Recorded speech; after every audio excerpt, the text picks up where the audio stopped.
The Incredible Hulk, King Size Annual Number 1. This cover art is by Steranko, and this book is very sought after by collectors. But you might not realize that the face of the Hulk was redrawn by Severin. Apparently Marvel Comics loved Steranko's drawing of the Hulk, but they thought the face could be retouched. So here I have them side by side so that you can see the difference for yourself. At first, it's kind of hard to tell which one is better. Steranko's on the right seems to be really straining, and you can see each tooth in his mouth. While on the left, Marie's art shows what I think is a more streamlined look to the Hulk's face. I think this is what Marvel preferred, and I'm guessing Steranko wouldn't want to go back and retouch his artwork. So it might have been more commonplace than to have other artists redo someone else's work. After all, DC Comics was notorious for doing that to Jack Kirby, back when they had him drawing the Jimmy Olsen books. This is a prime example. But back to Steranko. If you happen to feel sorry for Steranko and wonder what the Hulk Annual Number 1 would have looked like had they left the face alone, then get over to the website called Etsy. And there, someone has taken actual clipped-out panel artwork from Hulk comic books, and they have made this beautiful collage of original artwork from Hulk Annual Number 1, using the Steranko face. This guy uses tiny pieces of comic books and glues them together into small, intricate shapes. I'm trying to zoom in so that you can get a better appreciation of his fine work. He claims to not use pens or markers, just bits and pieces of comic books and glue. It takes him about 150 hours to create each collage. He has an incredible eye for detail and great patience. I'm not sure how many Hulk comic books were cut up to make this one collage. Here's the title where he used a lot of grays to make it look like stone letters. And you can buy a print of his collage for $35. It's 18 inches by 24 inches. You are, of course, familiar with the famous cover from The Incredible Hulk number 181, where the Wolverine is seen in action for the first time. Notice how I phrased that very carefully to avoid getting involved in the argument about first appearances. Herb Trimpe drew the cover, but the face was altered by John Romita to make it look like the Hulk was fighting just as intense as Wolverine was. Here's the Hulk 181 original cover being used when this story was reprinted in England.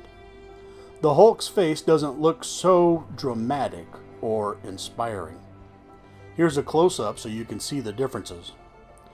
I like Herb Trimpe's artwork, but the Hulk does look like he got struck and doesn't look as intense as Romita's work on the right.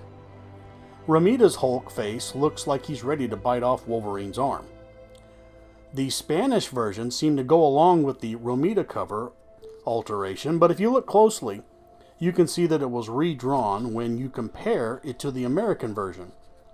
The Spanish version on the left totally erased the Canadian mountains above Wendigo's head. And speaking of the Hulk, the first time that name is used was in 1960 in Journey into Mystery number 62. But 2 years later, they of course reused the name for the green monster we all know and love. When it came time to reprint this outer space alien science fiction story in Monsters on the Prowl, they changed the name of the Hulk to Titan. And for some reason, they altered the face of the guy on the front cover. Maybe to make his hairstyle a bit more 1970s, but for whatever the reason, they had Stan Goldberg tweak the facial features. Then they brought the Hulk back to terrorize the planet Earth. This time Marvel just had artist Gil Kane completely redo the cover, and they made the Hulk Titan look slightly different. Because 6 months later, they had the Titan fight the Incredible Hulk in Marvel Feature number 3. Giving us old Marvel fans a Hulk versus Hulk showdown. Here's some Ross Andru artwork of that battle. Journey into Mystery number 71 had some 1960s Steve Ditko artwork redrawn by Severin as well, just 10 years later. Both covers are stunning and cool in their own unique way. Ditko on the left is very stylistic, and the monster is more dark and foreboding, while Marie Severin gives us more cracks in the eggshell and shows us the beak on the face of the monster with entirely different people on the cover. For Strange Tales 95, no real art changes were made for the reprint, except for different coloring, and maybe a bit more ink was used in the filling in of minor details. Now let's look at X-Men Number 1, with a cover by Jack Kirby. This book was reprinted for young fellas like me in 1979 in Amazing Adventures, and the artwork is the same except for two places. First of all is the obvious addition of Marvel Girl attempting to use her telekinetic powers against Magneto, which wasn't there back in 1963. The other change in art was around the barcode. You'll notice that one of the snowballs that Iceman is throwing has been removed, probably because of the barcode. Barcode started showing up in 1976, and sometimes it affected the artwork. Some staff artist hanging around the Marvel bullpen in 1979 was probably tapped on the shoulder and asked if he could erase a snowball and then redraw the bottom of Magneto's arm and the top of his leg. In case anyone watching this is thinking that I'm being critical of these seemingly unimportant art changes, I'm not. I just wonder how things happened and why the changes were made in the first place. At first glance, everything seems the same here when they reprinted X-Men Number 3, cover art by Jack Kirby. But when you look closely, you will see that the Angel's wings have been stretched out to be a little longer at the tips, and the Iceman was shifted over to the right so they could squeeze in the barcode. In the original, you could see the Blob's toes, but now you can't. And the snowball, bomb, torpedo, or whatever it is that Iceman is throwing was shifted over to the right as well, which means the new artist had to now draw the Blob's kneecap. Again, these changes aren't necessarily important, I just like pointing them out. In Fantastic Four number 44, we see the FF captured by the hair of Medusa, and Johnny's head is hanging down. And it was reprinted in Marvel's Greatest Comics number 33, but this time, Johnny's head has been lifted up slightly. As you can see here in this side-by-side comparison, but now you think I'm a nut for wasting my time finding these things, but I just love Silver Age graphics. And when Jack Kirby first drew Gorgon, he had a cool-looking boxing glove kind of design, but when they reprinted it, they chose the more settled-on, bare-fisted look. So lines were erased and then redrawn to include forearm hairs. In Tales to Astonish number 25, we have some great artwork by Jack Kirby, but for the reprint title called Creatures on the Loose, they asked Marie Severin to change the man on the cover, as we've stepped into the sloppy 1970s where men don't wear as many neckties as they used to. And the televisions were starting to get a little bigger, not to mention color TVs were starting to become more commonplace. Then, a couple of years later, Marvel decided to reprint the story yet again. But they had to make room for the 1976 barcode, so in steps Larry Lieber to make an entirely different cover. Journey into Mystery number 75 would have the top part of its cover reproduced with Fear number 4. Marvel had Marie Severin to pay homage to the Jack Kirby cover, keeping the monster's arms and hands and some of the trees in place, but changing the little girl and the dog. In fact, the reprinted dog says, "I'm getting out of here." For Journey into Mystery number 60, Jack Kirby's art was updated a bit, where Marie Severin showed us a bit more of the monster's face, and although she kept one of the men basically the same, she altered the other two men. Journey into Mystery 67 saw the artwork of Steve Ditko altered in the title Where Monsters Dwell, number 11.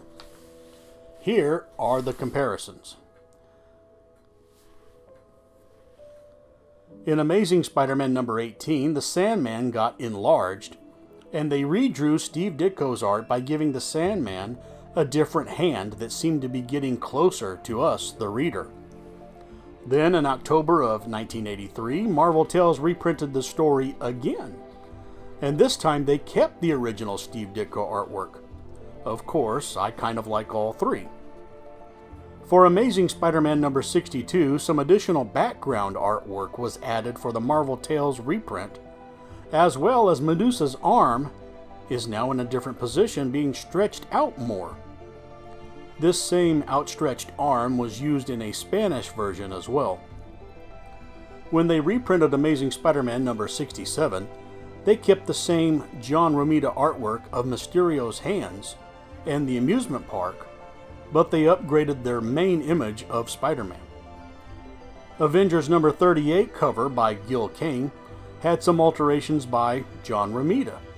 The first thing Romita did was make the Enchantress a lot bigger on the reprint and, "Excuse me, graphic man, but I couldn't help but notice that John Romita also updated the facial appearance of Hercules.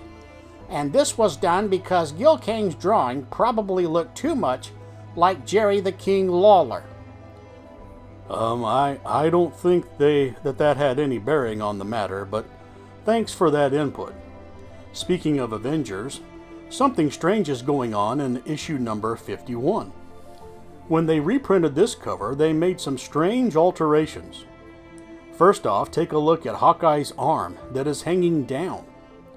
But when they reprinted the cover, they now have Hawkeye's arm turned upwards. I'm assuming this was to avoid the barcode, but it still seems kind of strange. Next, we notice the Cape of Thor, and how wonderful it looks.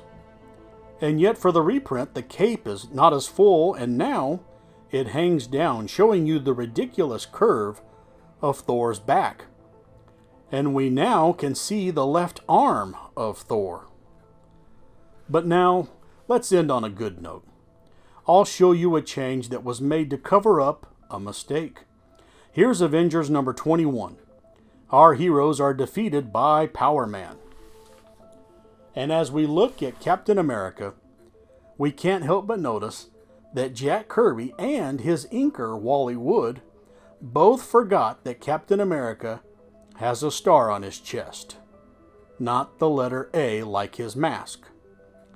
This got corrected in the Marvel Triple Action reprint, and a star was placed on his chest where it belongs. Oh, and one small final note.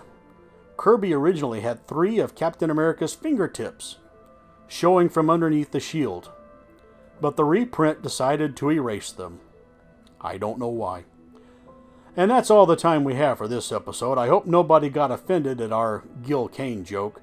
Remember, I'm just a comic art fan like you. Until next time, happy drawing.